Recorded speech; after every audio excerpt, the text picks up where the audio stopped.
जानिए अपने जीवन में गरीबी और दुख का असली कारण। नमस्कार दोस्तों, ये कहानी है गौतम बुद्ध और एक दुखी भिखारी के बीच की बुद्ध, जिससे जीवन का बहुत अच्छा ज्ञान मिलता है। एक बार महात्मा बुद्ध एक गांव में अपने शिष्यों सहित घने पेड़ की छांव के नीचे बैठे थे। आसपास के गांवों से बहुत से लोग अपनी मानसिक समस्याएं लेकर महात्मा बुद्ध के पास आ रहे थे।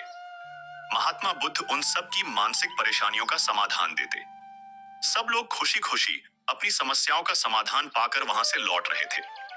वहीं से कुछ दूर बैठा लोगों को बुद्ध के पास जाते देख एक दुखी भिखारी अपने भाग्य को कोसता हुआ यही सोचने लगा कि अभी कुछ देर पहले तो ये लोग दुखी मन से मुंह लटकाए उन महात्मा के पास गए थे, और अब इतना खुश होकर कैसे वापस लौट रहे हैं।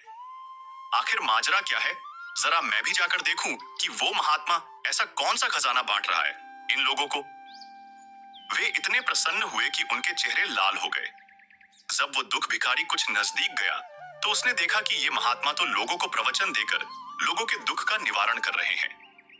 यह देखकर भिखारी के मन में भी तीव्र इच्छा हुई कि क्यों ना मैं भी इन महात्मा को अपना दुख बताऊं। मुझे भी अपने दुख का समाधान अवश्य मिलेगा।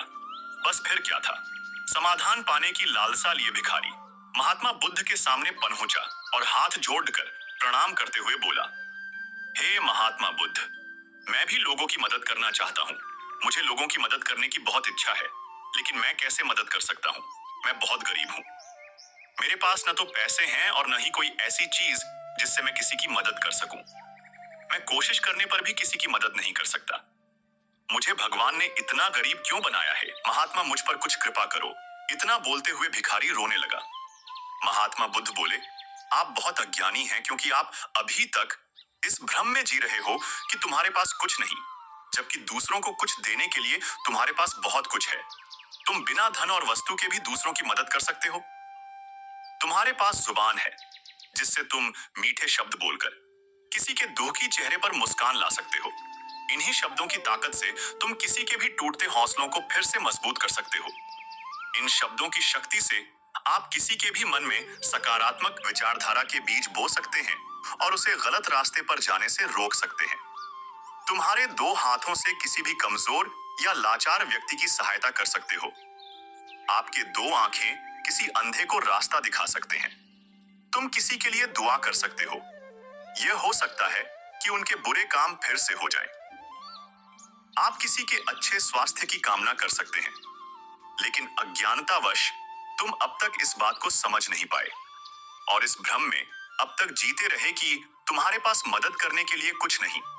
किसी की मदद करने के लिए धन और वस्तु का होना अनिवार्य नहीं है। बिना धन और वस्तु के भी हम कई प्रकार से लोगों की मदद कर सकते हैं।